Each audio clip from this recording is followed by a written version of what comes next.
बीच समंदर में छोटे विमान की इमरजेंसी लैंडिंग यहां पर की गई है। समुद्र तट के करीब विमान की इमरजेंसी लैंडिंग की गई और सिंगल इंजन वाले विमान में सिर्फ एक पायलट सवार था।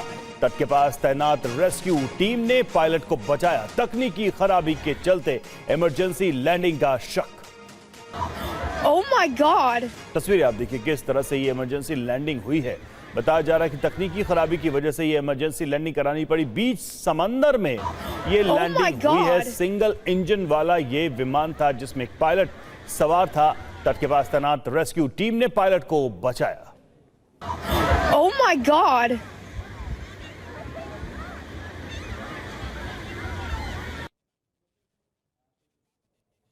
तो वहां बीच पर मौजूद सभी लोग हैरान हो गए इस अचानक हुई लैंडिंग की वजह से। हालांकि एक ही पायलट था, इसमें सिंगल इंजन वाला विमान था और इस पायलट को वहां मौजूद रेस्क्यू टीम ने बचा लिया। और पश्चिमी एशियाई देश यमन में बड़ा नाव हादसा हो गया। समंदर में नाव पलटने से 68 अप्रवासियों की मौत हो गई। एजेंसियों का दावा नाव पर सवार और 74 लोग लापता हैं। इथियोपिया के 154 प्रवासियों को ले जा रही थी ये नाव।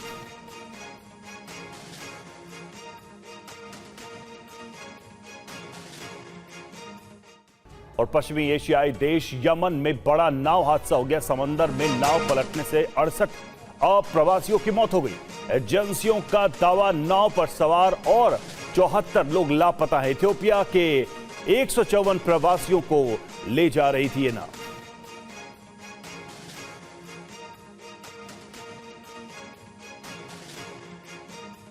लगातार तीसरे दिन भी रूस पर यूक्रेन से ताबड़तोड़ प्रहार का सिलसिला जारी है। रूस ने शनिवार को 93 ड्रोन गिरा दिए।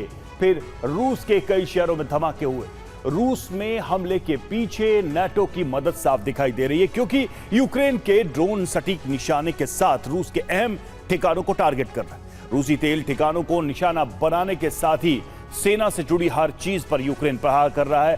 रूस के सोची में यूक्रेन ने फिर से एक तेल डिपो को नष्ट किया। वहीं वोल्गोग्राद में गैस पाइपलाइन को निशाना बनाया गया, जिससे रूस की कई फैक्ट्रियां काम करना बंद कर चुकी। रूस में हालात अब वैसे ही हैं जैसे अमेरिका और यूरोप ने तय किए।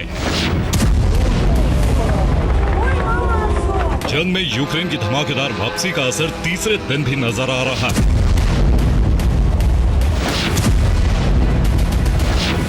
हर प्रहार से रूस को बड़ा नुकसान पहुंचाने की रणनीति।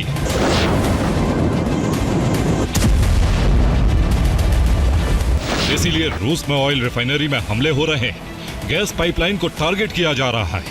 रूसी सेना से जुड़े कारखाने और रूसी सेना की सप्लाई लाइन पर प्रहार हो रहा है।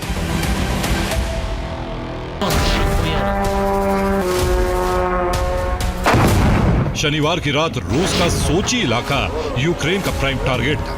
रात के अंधेरे में धमाकों के बाद आग की लपटें आसमान छू रही थी।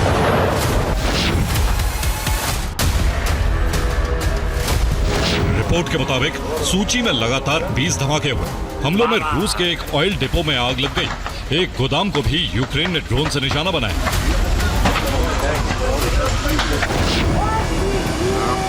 यूक्रेनी ड्रोन हमलों से सोची में आग की लपटें उठने लगी। इस डिपो के करीब मौजूद एयरपोर्ट पर उड़ानें रोक दी गई। रूस के सोची इलाके में लगातार ड्रोन की आवाजें गूंज रही थी।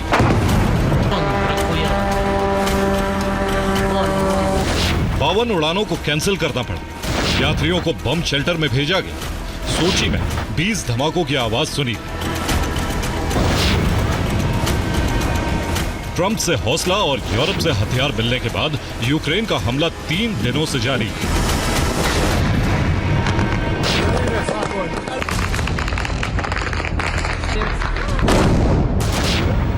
लगातार 3 दिनों से यूक्रेन ड्रोन हमले कर रहा है और रूस के कई ठिकानों को भस्म कर चुका है। रूसी एयर डिफेंस यूक्रेनी ड्रोन को रोकने में लगातार नाकाम हो रहे हैं।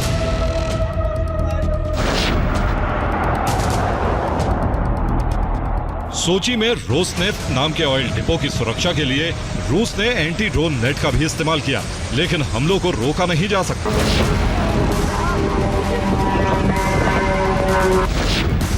यूक्रेन के हमले की रफ्तार का अंदाजा इसी बात से लगाया जा सकता है कि शनिवार रात रूस ने कुल 93 ड्रोन गिराए, फिर भी धमाके नहीं रोक सका।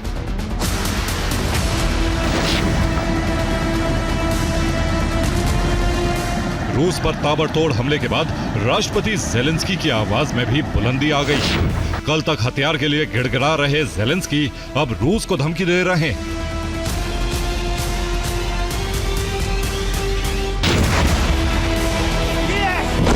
ज़ेलेंस्की की यही आखिरी लाइन सबसे अहम, रूस को युद्ध खींचने का अंजाम भुगतना हो। ट्रंप ने भी कुछ दिन पहले ऐसा ही संकेत दिया था। इसलिए जाहिर है कि अब रूस में विनाश का तूफान लाने के लिए यूक्रेन को पर्याप्त बारूद मिलने वाला है। यूक्रेन तेल ठिकानों के साथ ही अब गैस सप्लाई सिस्टम को भी टारगेट कर रहा है। सोची में तेल डिपो नष्ट हो गया तो वहीं रूस के वोल्गोग्राद में गैस पाइपलाइन को निशाना बनाया गया। Central Asia centre gas pipeline में ड्रोन हमले से भयंकर धमाका हुआ। ये पाइपलाइन तुर्कमेनिस्तान से उज्बेकिस्तान आती है और फिर कजाकिस्तान होते हुए रूस में गैस की सप्लाई पहुंच जाती है। गैस पाइपलाइन में धमाके से रूस के सैन्य औद्योगिक क्षेत्र में हड़कंप मच गया। गैस की सप्लाई रुकने की वजह से सेना से जुड़े डेमिकोव मशीन प्लांट में काम बंद हो गया। इसके अलावा मिग एयरक्राफ्ट फैक्ट्री में काम रोकना पड़ा। इसके साथ ही मैग्नम बारूद फैक्ट्री में काम प्रभावित हुआ है।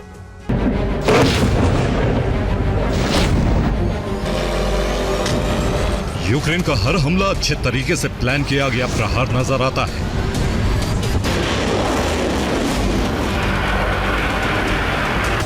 हालांकि वोरोनिच में रिहायशी इलाके में ड्रोन से आग लग गई। माना जा रहा है कि ड्रोन का मलबा गिरने की वजह से इमारत में आग लग गई।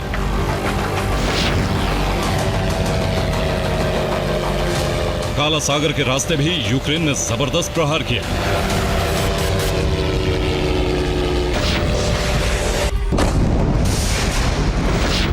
काला सागर के ऊपर यूक्रेन के 60 ड्रोन गिराए गए। वोरोनिच में 18 ड्रोन गिराए गए। बेलगोरोद में 60 ड्रोन नष्ट किए गए। ब्रियांस्क में 3 ड्रोन गिराए गए।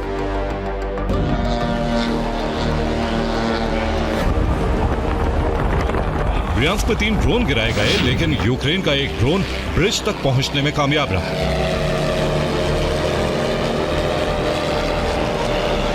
रिपोर्ट के मुताबिक यहां यूक्रेनी सेना ने माइंस लगा दिए थे, जिसे एक ड्रोन से ब्लास्ट कराया गया। अब यूक्रेन के लॉन्ग रेंज ऑपरेशन को समझिए। रेयाजान ऑयल रिफाइनरी यूक्रेनी सीमा से 500 किलोमीटर दूर है। नोवोकोई बिशेवस्क रिफाइनरी यूक्रेनी सीमा से 850 किलोमीटर दूर है। वोरोनिच का तेल डिपो यूक्रेनी सीमा से 200 किलोमीटर दूर है। मिलिट्री इलेक्ट्रॉनिक प्लांट पेंजा यूक्रेनी बॉर्डर से 600 किलोमीटर दूर है। क्रास्नोदर क्राई का ड्रोन बेस यूक्रेनी सीमा से 400 किलोमीटर दूर है।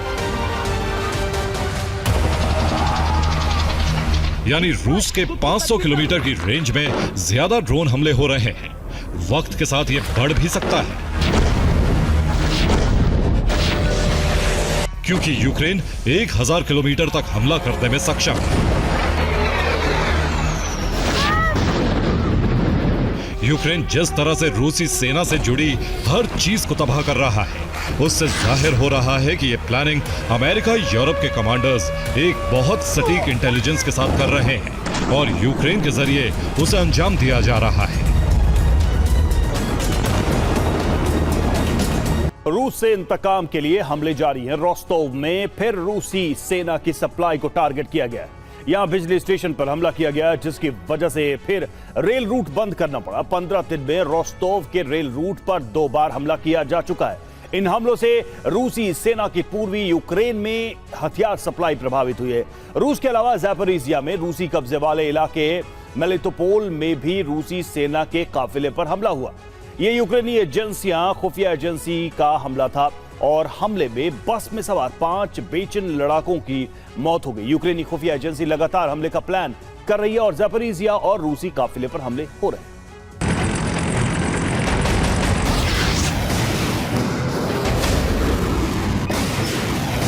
ड्रोन के अलावा अमेरिका के गाइडेड बम यूक्रेन की दूसरी ताकत बने।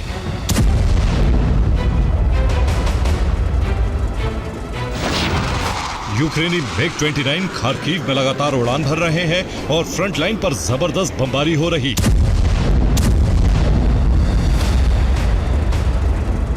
अमेरिकी GBU बम से बेलगोरोद बॉर्डर पर मौजूद तमाम रूसी ठिकानों को नष्ट किया जा रहा है।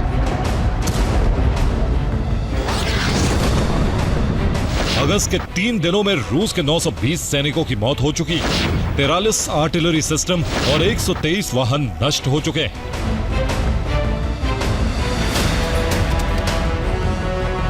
जर्मनी से जल्द यूक्रेन को एयर डिफेंस सिस्टम मिलेंगे, जिससे राजधानी कीव को सुरक्षित कवच दिया जाएगा।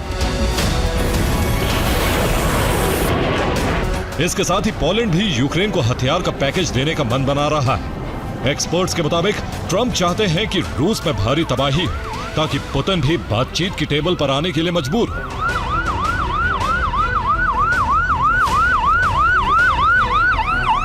इसीलिए यूक्रेन से ताबड़तोड़ हमलों के साथ ही रूस की धमकियों का जवाब भी दिया जा रहा है। Bureau report, TV9 Bharatvarsh.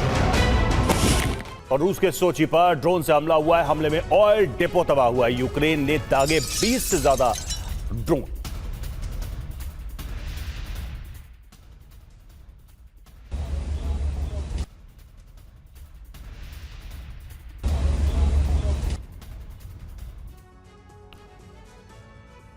Zelensky ने रूसी शहरों को दहलाया तो पुतिन ने यूक्रेन के 8 प्रांतों पर भीषण हमले किए। ड्रोन, क्रूज और बैलिस्टिक मिसाइल से कीव से लेकर खेरसोन तक जबरदस्त तबाही मची है। इधर एक रिपोर्ट में दावा किया गया कि पुतिन अब सीज फायर के मूड में नहीं है। उन्होंने यूक्रेन में कई नए लक्ष्य तय किए हैं, जिन पर कब्जे का ऑपरेशन भी शुरू हो चुका है। इस बीच ट्रंप के विशेष दूत स्टीव विटकॉफ मॉस्को पहुंचने वाले हैं। विटकॉफ की कोशिश पुतिन को सीज फायर के लिए राजी करना है। हालांकि पुतिन के नए लक्ष्यों को देखते हुए इसकी उम्मीद बेहद कम नजर आती है।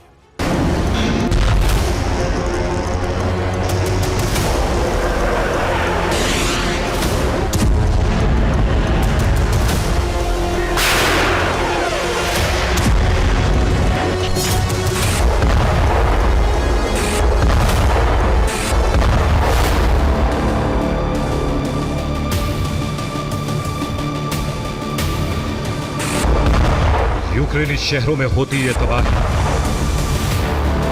बरसती हुई पुतिन की मिसाइल मुनादी कर रही हैं कि रूस यूक्रेन जंग में अब सीज फायर की उम्मीद खत्म हो चुकी है।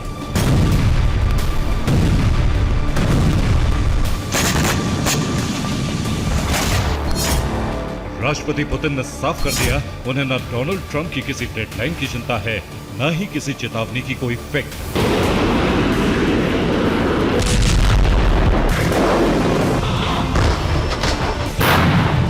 व्लादिमीर पुतिन का सिर्फ एक ही लक्ष्य है और वो है यूक्रेन पर कब्जा, जिसे हासिल किए बिना वो पीछे नहीं हटने वाला।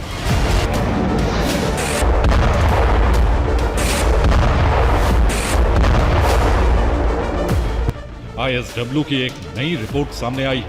इस रिपोर्ट में दावा है पुतिन की सीज फायर वार्ता में कोई दिलचस्पी नहीं। वो अपनी पुरानी मांगों पर समझौते में रुचि नहीं रखते। पुतिन यूक्रेन का बिना शर्त आत्मसमर्पण चाहते हैं। साथ ही उनका टारगेट निप्रो नदी पर रूसी झंडा लहराना है।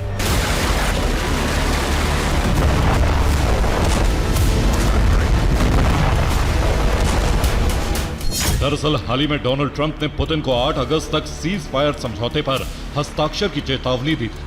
ट्रंप ने साफ साफ कहा था कि अगर रूस सीज फायर पर कोई बड़ा कदम नहीं उठाता तो उसे अमेरिका के नए प्रतिबंध झेलने पड़ेंगे।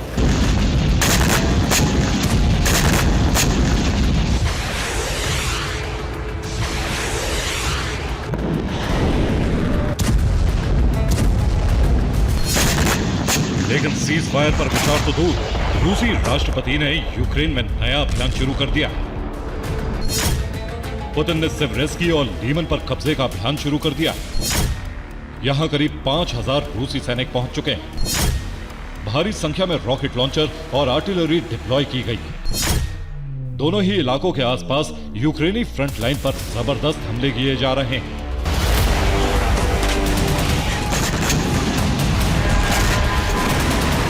ये सेवरेस्की का वीडियो जहां रूस ने हमला कर यूक्रेन के टॉर्नाडो MLRS को तबाह कर दिया।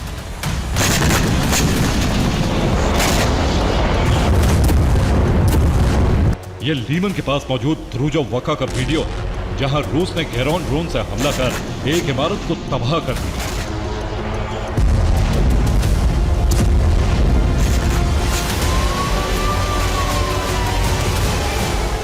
कॉन्स्टेंटिनोवका में रूस ने पाव 500 बम से हमला कर यूक्रेनी सेना की चौकी को उड़ा दिया।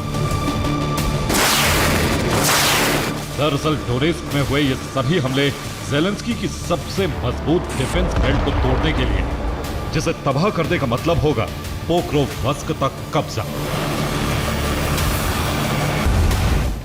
रूस की सेना डोनेस्क के लीमन और सेवरेस्की के बेहद करीब मौजूद है। पुतिन के आदेश पर दोनों तरफ से रूसी सैनिकों ने आगे बढ़ना शुरू कर दिया है। रूसी सेना का लक्ष्य डोनेस्क में मौजूद यूक्रेन की सबसे बड़ी डिफेंस बेल्ट को तोड़ना है, जो कोस्टोयानित्वा और स्लोवियांस्क तक जाती है। यह डिफेंस बेल्ट करीब 50 किलोमीटर लंबी है। इस पूरे रास्ते में जंगल, नदियों और पहाड़ों का सिलसिला मौजूद है। सिर्फ इतना ही नहीं, यहां यूक्रेन के कई सैन्य चौकियां भी मौजूद हैं। दुर्गम रास्तों से निकलकर इस डिफेंस बेल्ट को तोड़ पाना बेहद मुश्किल है। दरअसल रूस अगर इस डिफेंस बेल्ट को तोड़ देता है तो यहां से पोक्रोवस्क शहर पर पूर्वी दिशा से भी अटैक संभव है। ऐसे में यूक्रेन के लिए पोक्रोवस्क को बचा पाना असंभव हो जाए।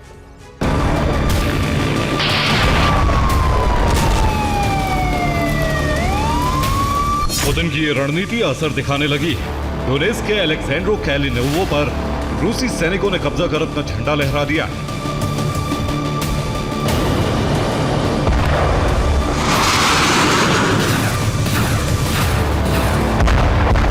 अपने लक्ष्य को हासिल करने के लिए पुतिन ने यूक्रेन के बाकी इलाकों पर भी हमले तेज कर दिए। बीती रात रूस ने यूक्रेन के शहरों पर मिसाइल और ड्रोन से हमले किए। रूस ने कीव, खार्किव, डिप्रो, खेरसोन, जाइटोमिर, सूमी, पोलतावा, चसरकी और मिकोलेव पर हमले किए। यहां रूस ने करीब 100 शाहेद ड्रोन दागे, 5 S-400 ballistic missile, 8 KH-22 cruise मिसाइलें और 6 स्कंदर मिसाइलें दागी।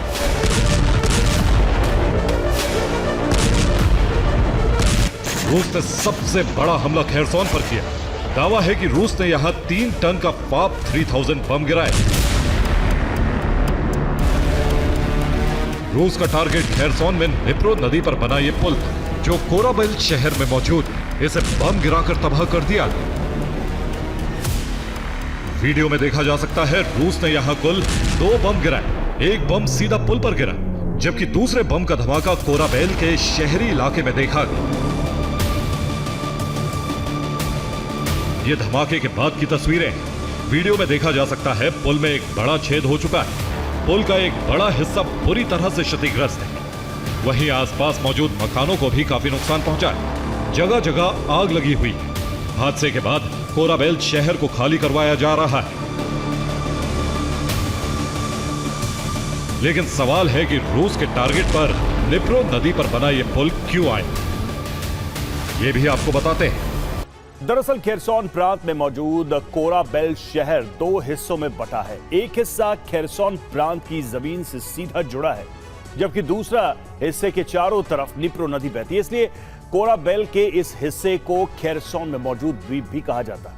रूस ने जिस पुल को तबाह किया वो खेरसोन से इसे जोड़ने का एकमात्र रास्ता था। पुल के तबाह होने से शहर में खाद्य सामग्री और जरूरत से जुड़ी दूसरी चीजें पहुंचना असंभव हो चुके थे। यही वजह है कि अब इस पूरे इलाके को खाली करवाया गया है। दक्षिण में मौजूद खेरसोन ही नहीं बल्कि मध्य में मौजूद माइकोलेव पर भी रूसी सेना ने बड़े हमले किए। यहां 20 से ज्यादा ड्रोन और 2 मिसाइलें दागी गई।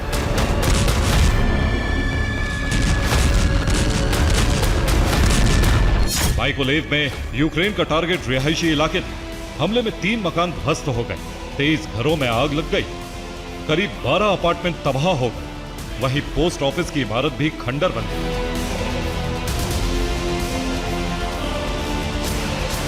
डिनिप्रोपेट्रोव्स्क में रूस ने काम्यांस्क पर हमले शुरू कर दिए। ये यूक्रेन का प्रमुख औद्योगिक शहर। रूसी सैनिक इस पर कब्जे के लिए आगे बढ़ रहे हैं। डोनेस्क में स्लोवियांस्क पर रूस ने हमले किए। यहाँ एक होटल की इमारत और एक ग्रोसरी स्टोर तबाह हो गई। ज़ेपोरिज़िया में स्टेपनोहिर्स्क पर भी बड़े हमले किए गए। ये निप्रो नदी के लेफ्ट बैंक पर मौजूद शहर।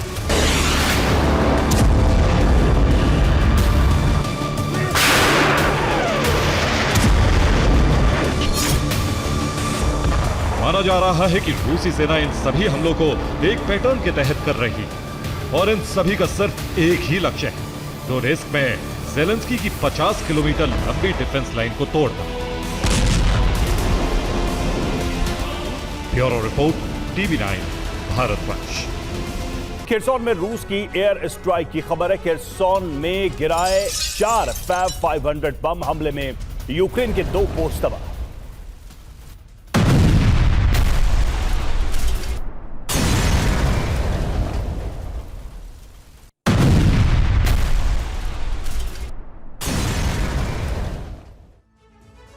यूक्रेन के मोर्चे पर रूस और अमेरिका के बीच तकरार की ऐसी खाई बन गई है जिसमें पूरी दुनिया समा सकती है। मुमकिन है कि तकरार की ये चिंगारी न्यूक्लियर हथियारों से सुलगेगी, क्योंकि दोनों मोर्चों पर अब तैयारी न्यूक्लियर जंग की है। अब सवाल है कि यूक्रेन का क्या होगा और यूरोप किस संकट का सामना करेगा। देखिए इस रिपोर्ट। चेतावनियों के बाद शुरू हुआ न्यूक्लियर एक्शन। पुतिन और ट्रंप के कदम से फैली दुनिया में परमाणु युद्ध की दहशत। आखिर क्या चाहते हैं ट्रंप और पुतिन? क्या अमेरिका और रूस वाकई आमने सामने की जंग में उतरने जा रहे हैं? और क्या ट्रंप रूस के करीब न्यूक्लियर सबमरीन की तैनाती कर पुतिन को महाविनाशक हथियारों के इस्तेमाल के लिए उकसा रहे हैं?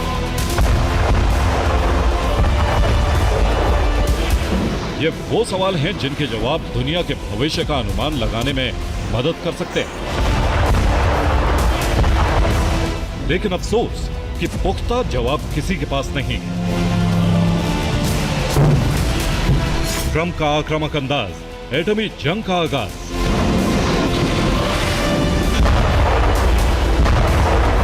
दरअसल ट्रंप ने जो कदम उठाया है वो आक्रामकता से ज्यादा उनकी वैश्विक लीडर की छवि को बरकरार रखने के लिए, जबकि सच्चाई ये है कि ट्रंप से ज्यादा आक्रामक इस समय पुतिन, जिसका प्रदर्शन यूक्रेन हमलों में हो रहा है। ये सच है कि यूक्रेन पर अचानक हमलों की गति बढ़ गई। ट्रंप को लेकर भी पुतिन का रुख बदल गया और पुतिन यूरोपीय मोर्चे पर ट्रंप का दखल देख रहे हैं। लेकिन दूसरी तरफ शांति प्रक्रिया में ट्रंप को शामिल होने के लिए भी कह रहे हैं,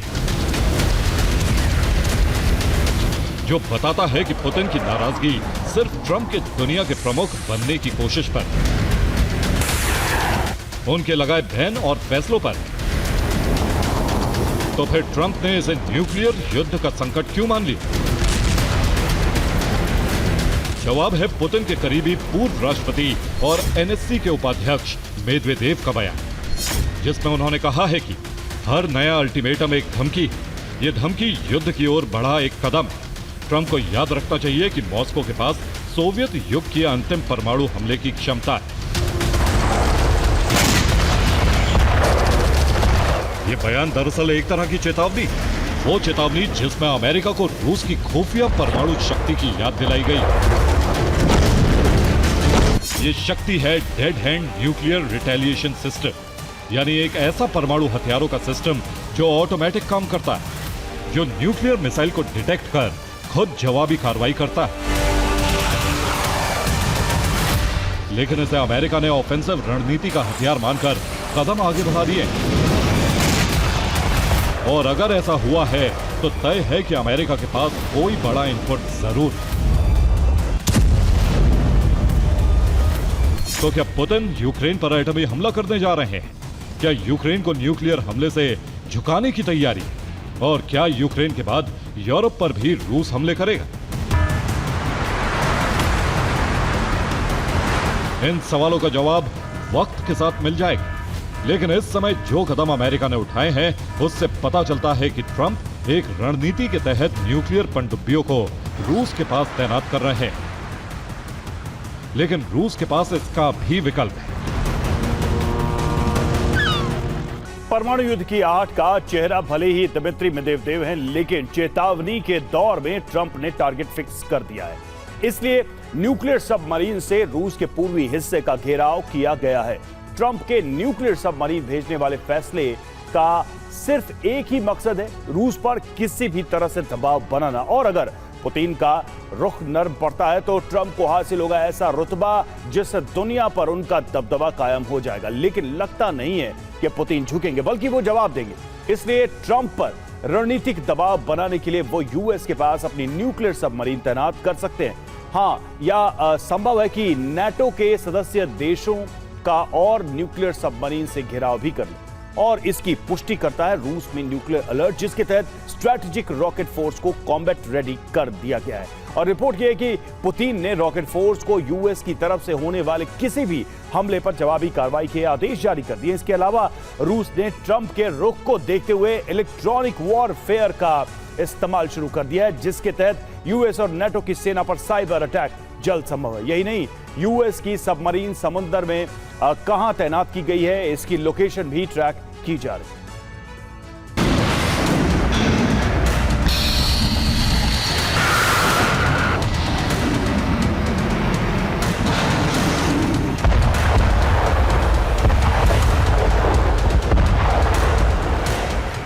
युद्ध क्षमता, कौशल और तकनीक में रूस अब भी दुनिया में सबसे आगे है।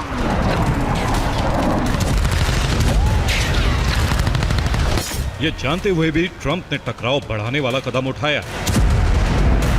जाहिर है कि यह रूस पर दबाव बनाने की रणनीति है, क्योंकि वो जानते हैं कि रूस की बदली हुई न्यूक्लियर नीति अमेरिका के लिए भी खतरा बन सकती है। तो फिर रूस का प्लान क्या? इस सवाल का जवाब है यूरोप में डर कायम करना और यूक्रेन को झुकाना।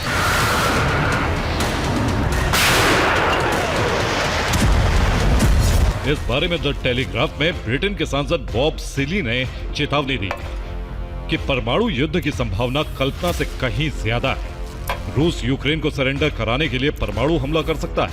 यह परमाणु हमला पानी, निर्जन जगह या सैन्य ढांचे पर हो सकता है, क्योंकि रूस की परमाणु धमकियां सिर्फ कोरी बयानबाजी नहीं है।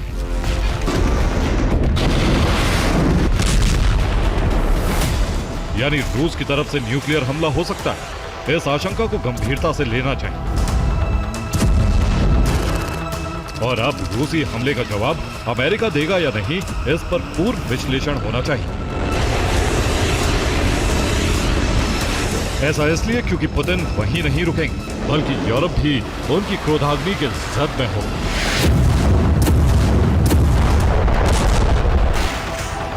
जिसका कारण है यूरोप की तरफ से यूक्रेन की ताकत बढ़ाने की कोशिश, जिससे यूक्रेन कमजोर होने के बावजूद घुटने नहीं टेक रहा है। और यही यूरोप पुतिन की युद्ध विराम की शर्तों को पूरा नहीं होने दे रहा है।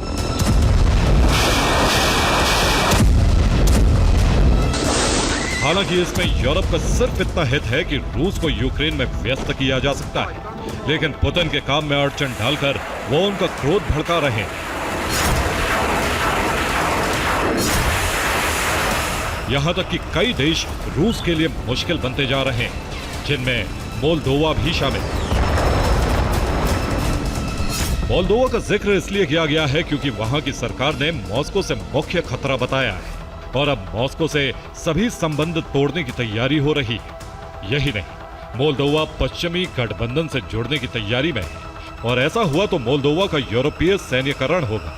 यहां तक कि रूस के लिए ट्रांसनिस्ट्रिया बचाना भी मुश्किल हो जाएगा।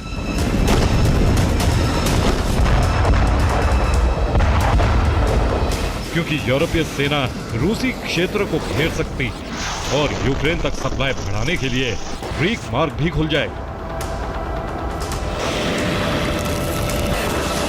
जिसका मतलब यह है कि अब के हमले का पहला यूरोपीय देश शिकार होगा मोल्दोवा। हालांकि इनके अलावा भी वो देश पुतिन के टारगेट पर आ चुके हैं जिन्होंने यूक्रेन का तेजी से सैन्यकरण शुरू कर दिया है। जिसमें जर्मनी अव्वल है। Bureau report, TV9 Bharat. और अब बात ईरान के एटमी मिशन की। ईरान जो कुछ कर रहा है उससे इस बात के संकेत मिल रहे हैं कि इजरायल एक बार फिर से ईरान पर हमला कर सकता है। यही वजह है कि ईरान अब पलटवार की तैयारी कर रहा है। एक तरफ ईरान इजरायल और अमेरिका के खिलाफ कई देशों को अपने साथ लाने में जुटा है, तो दूसरी तरफ सुप्रीम डिफेंस काउंसिल बना रहा है। सवाल यही है कि आखिर सुप्रीम डिफेंस काउंसिल युद्ध में क्या काम करेगी? क्या ये ईरान के एटमी मिशन को बचा पाएगी?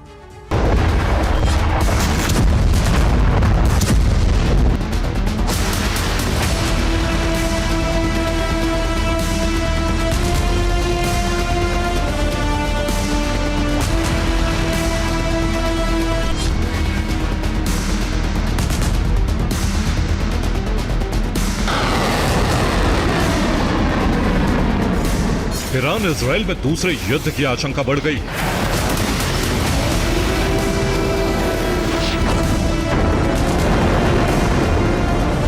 इजराइल एक बार फिर से ईरान पर हमला कर सकता है।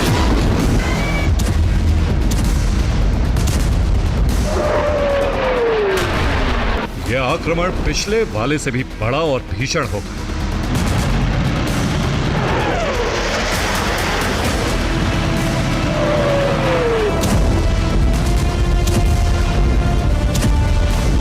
ईरान अपना एटमी मिशन रोक नहीं रहा है।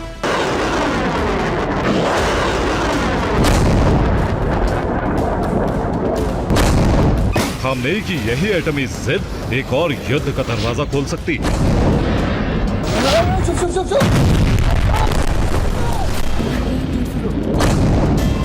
ईरान के विदेश मंत्री आरागची ने बड़ा बयान दिया है। उन्होंने कहा है कि ईरान यूरेनियम संवर्धन जारी रखेगा। आरागची ने आगे कहा कि युद्ध विराम को लेकर कोई समझौता नहीं हुआ है। इजराइल ने बिना शर्त युद्ध रोका, इसीलिए ईरान ने भी हमले रोके, लेकिन युद्ध फिर से शुरू हो सकता है। आरागची ने यह बयान इसलिए दिया है क्योंकि ईरान भी जानता है कि इजराइल और अमेरिका उसके एटमी कार्यक्रम को रोकने के लिए किसी भी हद तक जा सकते हैं। ईरान पर खतरा लगातार मंडरा रहा है। नया युद्ध किसी भी समय शुरू हो सकता है। यही वजह है कि ईरान जवाबी कार्रवाई के लिए नए प्लान पर काम कर रहा है। ईरान सुप्रीम डिफेंस काउंसिल बनाने जा रहा है। यह काउंसिल युद्ध के समय में काम करेगी, युद्ध काल में जंग से जुड़े फैसले लेगी। 12 दिन का युद्ध हुआ। नेतन्याहू और ट्रंप लगातार धमकियां दे रहे हैं। बावजूद इसके ईरान अगर अपना परमाणु कार्यक्रम नहीं रोक रहा है तो इसकी वजह है रूस और चीन। रूस और चीन ईरान का खुलकर समर्थन कर रहे हैं। ईरान के साथ उत्तर कोरिया भी है। लेकिन अब ईरान अपने पक्ष में अंतर्राष्ट्रीय समर्थन जुटा रहा है। ईरानी राष्ट्रपति मसूद पेजेश्कियान कई देशों का दौरा कर उनका समर्थन जुटा रहे हैं। इसी सिलसिले में पेजेश्कियान पाकिस्तान की राजधानी इस्लामाबाद पहुंचे। पेजेश्कियान ने पाकिस्तान के प्रधानमंत्री शहबाज शरीफ से मुलाकात की। साझा प्रेस कॉन्फ्रेंस में शहबाज शरीफ ने वही कहा जो पेजेश्कियान सुनना चाहते थे। पाकिस्तान की तरह ही ईरान कई और देशों का समर्थन चाहता है ताकि वो इजराइल की घेराबंदी कर सके। ईरान का 408 किलो संवर्धित यूरेनियम पूरी तरह सुरक्षित है। रिपोर्ट के मुताबिक ईरान ने फिर से यूरेनियम का संवर्धन शुरू कर दिया है। ऐसे में माना जा रहा है कि ट्रंप किसी भी वक्त नेतन्याहू को हमले की इजाजत दे सकते हैं। ट्रंप की अनुमति मिलने के साथ ही इजराइल का ऑपरेशन राइजिंग लायन पार्ट 2 शुरू हो जाएगा।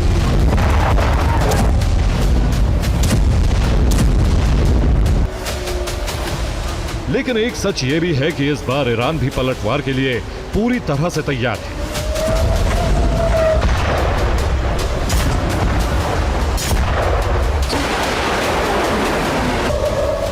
क्योंकि 12 दिन तक चले युद्ध में उसे इजरायली सेना की कई कमजोरियां पता चल गई जो उसे युद्ध में निर्णायक बढ़त दिलवा सकती है। Bureau report, TV9 Bharat.